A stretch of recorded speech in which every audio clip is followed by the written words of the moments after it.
Good afternoon and welcome to the Daily News Analysis by Civil Service Institute, Pala. Let's look at the top stories of the day. Chemotherapy drugs made by Indian companies fail quality test study. Indian astronaut in space after 41-year gap on mission to International Space Station. What 𝗗𝗵𝗆𝘆𝘀𝗀's trip to ISS means for India's space program. NATO note for hike in military spending, collective defense. Should the method of counting caste change? GST Council will discuss reducing items in 12% slab. CBSE offers 2 exams for class 10. Taking first test mandatory. War in Middle East, what after fighting has stopped? Here, you can also see a Falcon 9 rocket carrying the 𝗗𝗏𝗄𝗃 crew lifting off from the Kennedy Space Center. News in detail. Let's look at the first news. Chemotherapy drugs made by Indian companies fail quality test study. So vital chemotherapy drugs used all over the world have failed quality test, leaving cancer patients in more than 100 countries at risk of ineffective treatments and fatal side effects. The drugs in question form the backbone of treatment plans for numerous common cancers, including leukemia, breast and ovarian cancers. The test findings come from a study by researchers at the University of Notre Dame in the USA. The worst performing drug in the study is made by Indian manufacturer Venus Remedies. The manufacturer said storage conditions in the supply chain, which can impact drug quality, might have affected the researchers' test results. Out of the 17 companies that manufactured faulty drugs, 16 are from India. Some drugs contain so little of their key ingredient that pharmacists said giving them to patients would be like doing nothing. Other drugs containing too much active ingredient put patients at risk of severe organ damage or even death. The findings expose holes in the global pharmaceutical industry. Governments are intended to prevent profit-seeking manufacturers from cutting corners and to protect patients from bad drugs. More than 2 in 3 countries around the world are reportedly unable to ensure the quality of medicines their populations are exposed to. Nepal was one of the biggest importers of this failed chemotherapy brands in this investigation. Much of the global demand for cancer treatment is met by generic drugs. So, എന്താണ് generic drugs? വിപണിയിൽ ഇറങ്ങിയിരിക്കുന്ന branded മരുന്നിന് സമാനമായി നിർമ്മിക്കുന്ന മരുന്നാണ് generic drugs. That means they are low quality drugs. So, all these investigations were carried on these low quality drugs. India, which is known as the world's biggest global hub of pharmaceuticals, is the largest producer of generic drugs, and questions have been raised over whether manufacturers are properly punished for producing such bad drugs. The Indian government's interest is in trying to protect the industry. So here it is also mentioned that administrative penalties or legal prosecution in court should be mandated for those manufacturers who are producing faulty drugs.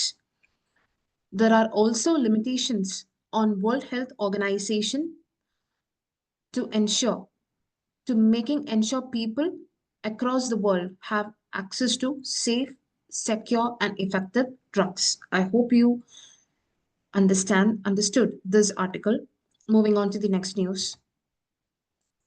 Here, Indian astronaut Group Captain 𝗗𝗵𝗆𝘆𝘀𝗀 becomes the first Indian to reach space in 41 years after the 𝗗𝗏𝗄𝗃 mission lifted off from the Kennedy Space Center in Florida on Wednesday.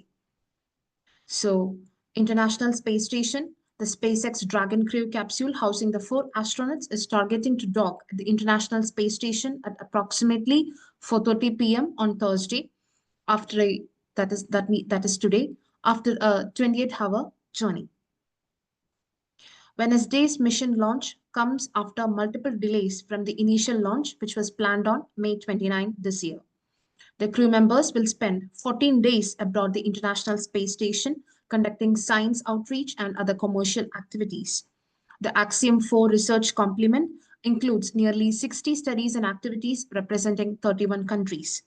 So 𝗶𝗏𝗄 Shukla's feat comes 41 years after squadron leader Rakesh Sharma, who later retired as wing commander, traveled to space on the then Soviet Union Soyuz T-11 spacecraft and spent about 8 days on the then Salyut 7 space station, predecessor to the current International Space Station. So now let's look at how this Axiom 4 mission is going to enable India's space program. What 𝗶𝗏𝗄 Shukla's trip to International Space Station means for India's space program. So Shukla's trip marks the start of a new phase in India's space program, where human spaceflight would become a routine as satellite launches. നിങ്ങൾക്ക് എല്ലാവർക്കും ഇപ്പോൾ അറിയായിരിക്കും ISRO, that is Indian Space Research Organization, is very famous for satellite launches. അതുപോലെ തന്നെയാണ് human space flightum ഇനി അങ്ങോട്ട് ISRO handle ചെയ്യാൻ പോകുന്നത്. This is just a beginning. Although ISRO missed its ambitious aim of sending a human into space by 2022, the challenge put new energy into the space agency and forced it to work urgently on the Gaganyaan program. This project involves a series of manned missions to space. So human spaceflight today is not just a matter of space adventure or something like that.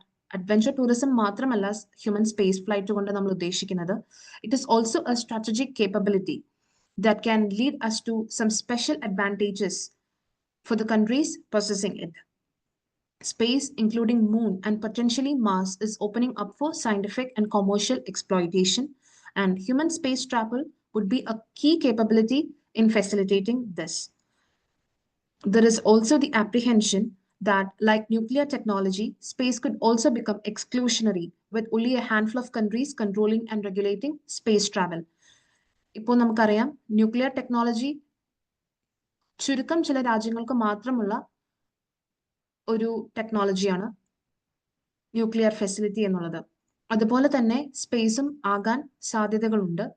അതുകൊണ്ട് India, we are already a front runner in space technology.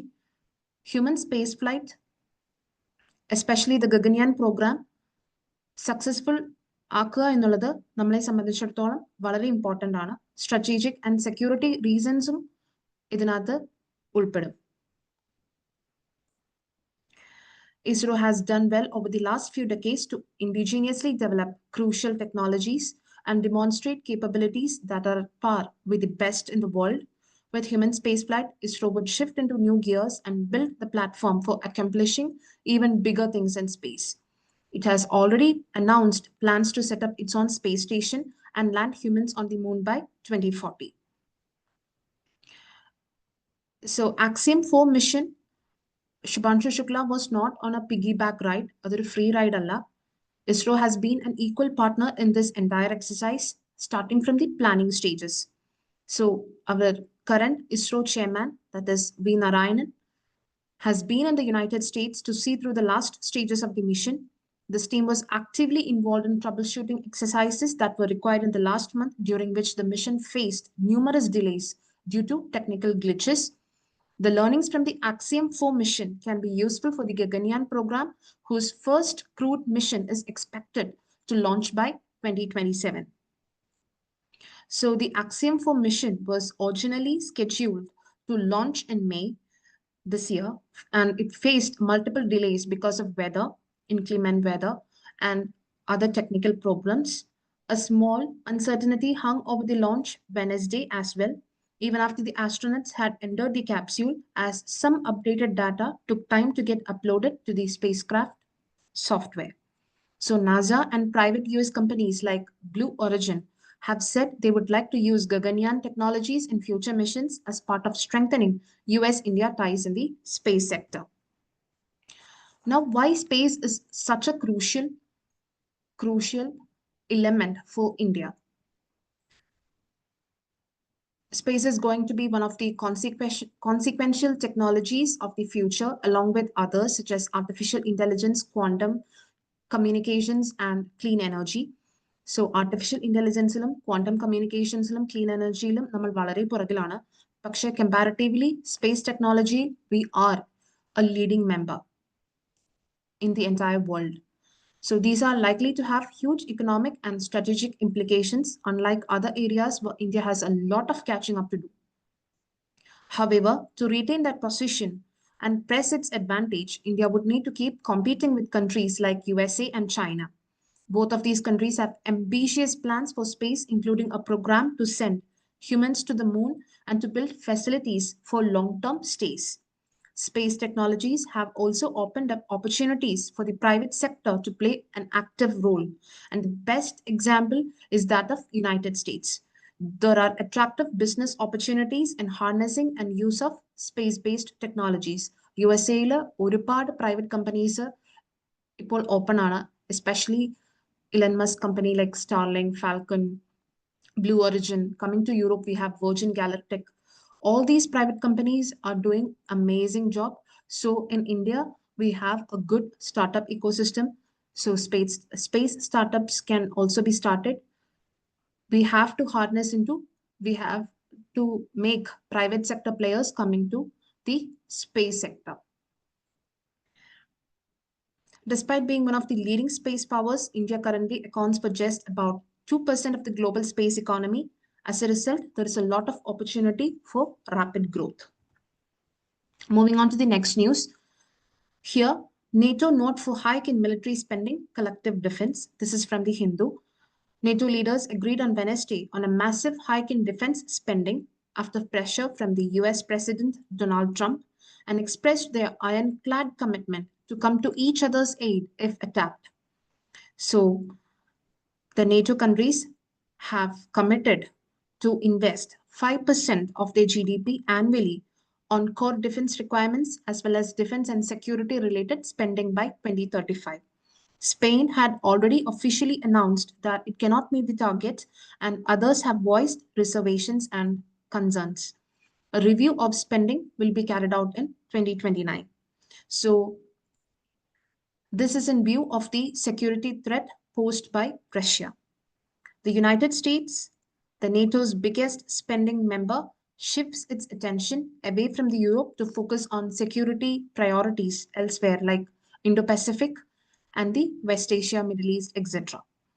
So Belgium has signaled that it would not get there either. Also Slovakia and Spain has already mentioned that it won't be able to meet the target. Many European countries face major economic crises and also challenges associated with the global tariff war proposed by Mr. Trump himself. So even the America's allies are feeling harder to reach their targets. Some countries are already squeezing welfare and foreign aid spending to channel extra funds into their military budgets. Other countries closer to the borders of Russia and Ukraine, especially Poland and the 3 Baltic states. ഏതൊക്കെയാണ് Baltic states? Estonia, Latvia, Lithuania. Please mark these countries in your atlas. This would be very useful and helpful for you to revise during prelims. So the Baltic countries are Estonia, Latvia, Lithuania, and the Nordic countries are Denmark, Finland, Norway, Sweden, and Iceland. Along with them, the NATO's European heavyweights like Britain, France, Germany, and Netherlands also have committed to the 5% goal. All of these are in view of the long-term threat posed by Russia. So Mr. Trump has been reluctant to support Ukraine in its war against Russia's full-scale invasion. The Trump administration has vetoed Ukraine's bid to join NATO for the foreseeable future. So now NATO has become a more balanced organization, and the hike in the military spend would take nations back to the defense expenditure levels of the Cold War era. NATO countries started to cut their military budgets in safer times after the fall of Berlin Wall in 1989. Moving on to the next news. Here, GST Council will discuss reducing items under 12% slab. So the GST Council is going to meet in July this year. More than 6 months after the previous meeting, Council took into the main agenda of this meeting will be to minimize items under 12% slab. According to the rules, the GST Council is meant to meet once every quarter or 3 months. Other major item on the agenda of the GST Council would be the taxation of service intermediaries. Currently, service intermediaries are taxed at 18% even when they provide services to companies abroad. This is likely to be removed. Doing away with the 12% slab rate would reduce the number of tax rates under GST to 0%, 5%, 18%, and 28%, not counting the specialized rates of 0.25% on diamonds and 3% on gold and silver, or the additional compensation cess on items in the 28% slab. So removal could lead to a 3,500 crore tax relief for service industry. So here we said that taxation of service intermediaries would be done away with. So this removal could lead to a 3,500 crore tax relief for service industry. This adjustment would also reflect a change in consumer behavior. So July 1 marks the 8th anniversary of GST rollout. Industry feedback has improved with better tax administration and ease of doing business. GST was introduced for hassle-free goods movement between states. So even the GST perception in MSME sector has picked up from 78% in 2024 to 82% in 2025. So refund-related concerns were the primary challenge this year, and 90% of the respondents suggested automating interest payment on refunds instead of manual computation. So please go through this statistics, and this will be helpful in quoting for mains. CBSE offers 2 exams for class 10, taking first test mandatory. CBSE begins offering 2 board examinations for class 10 students from 2026 onwards, and all students will have to mandatorily appear for the first set of exams. Students will then be given an opportunity to improve their performance, but will have to choose 3 subjects out of the 5 subjects. They will have to choose 3 subjects, and the first test will be mandatory and the second will be like an improvement exam. But in the improvement exam, they will be only able to take 3 subjects, 3 papers. The first exam will be held from mid-February onwards. The results of the first exam will be announced in the month of April, and the students will then get to decide if they want to give the second exam or not. And the list of candidates for the second exam will be prepared separately. An exception is being made for students of schools in winter-bound areas, including Ladakh, Himachal Pradesh, Sikkim, and Arunachal. The CBSE plans to eventually extend the 2 board exam policy, the 2 examination policy to class 12 also. So this decision to offer 2 board exams is in line with the National Education Policy of 2020, which envisions 1 main examination and 1 for improvement to eliminate the high stakes aspect of board exams. So coming to the Middle East, war in the Middle East, what after the fighting has stopped. So here we can see the Al-Udeid Air Base, which is the largest US military installation in Middle East. As you can see, USA has got air bases in almost all of the countries in Middle East, but Al-Udeid is the largest one. It was recently attacked by Iran. So Al-Udeid Air Base becomes important from the places in news perspective. So Iran launched a missile attack at the US military's Al-Udeid Air Base in Qatar in retaliation for the American strikes on its nuclear facilities in Fordo, Nansah, and Isfahan. Despite having issued threats, Tehran refrained from closing the Strait of Hormuz between the Persian Gulf and the Gulf of Oman, which is vital for both global and Iranian energy needs. So here you can also see the proxies nurtured and grown by Iran, the Houthis of Yemen, Hezbollah in Lebanon and 𝗗𝗲𝗋𝗆𝘆𝘀𝗃 in Iraq. So unlike the bases in Iraq, however, Al-Udeid is the US military's crown jewel in the Middle East. The 29-year-old self-sufficient base houses almost 10,000 troops from multiple countries and is the nerve center of US operations in the region. So since there is a cessation of hostilities in Middle East, Iran wanted to resume negotiations only if Israel halted its attacks, even in the wake of a joint military attack by USA and Israel on Iran. Iran could reorganize and retaliate with its most advanced and precision missiles. For Iran, this was both symbolically and substantially important, and Iran will be pushed to a worst economic crisis if sanctions are further increased. The last news for the day: should the method of counting caste census change? So we have already reported that India is gearing up for a census. So what are the two phases of the census? Why has caste enumeration been included in the upcoming census? And what are the reforms the census should undertake in order to facilitate data that will be helpful for bringing the marginalized to the mainstream? So how is census conducted? The first phase of the census is called house listing, and this will be probably carried out in April to September of 2026. And this house listing phase includes explaining and staging the list of all the dwelling units in the country where people live, along with several characteristics of the houses and households, that is, whether it is rural or urban, etc. The second phase is called the population enumeration phase, and this would be conducted in 2027, wherein information on several key socio-economic characteristics of the population would be collected. And why is caste being recorded? The recording of an individual's caste was last done in the 1941 census. So as you can see, it's way back. It is in 1941.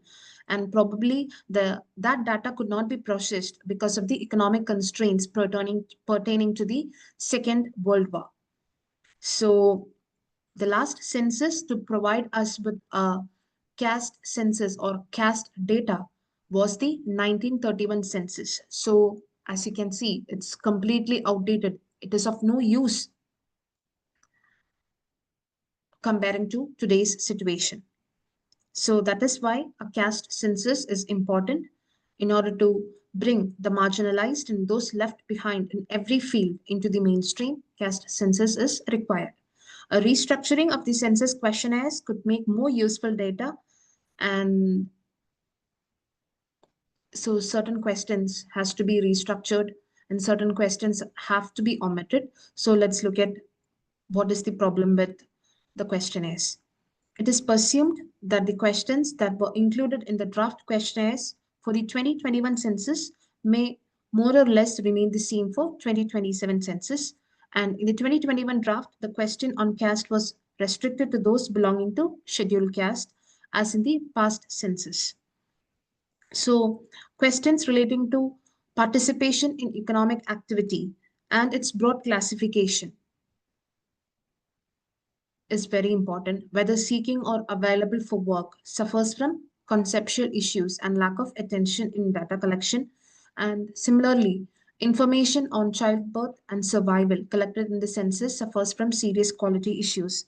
And same is the problem with information on migration. We need to have an authentic data about the migrant status. Data from previous census seem to indicate that a large percentage of migrants are not counted or are not recorded as migrants. So we have to know about the migrant situation in the country. So information on migration status becomes important. So there are the census needs a serious restructuring of the questionnaires and the process, and it is high time that we restructure certain questions, and there is also need to make census leaner, smaller by dropping unnecessary questions. Shorter questions would help the enumerator concentrate on getting more accurate answers. So please go through these articles and make use of it. Thank you. Have a nice day.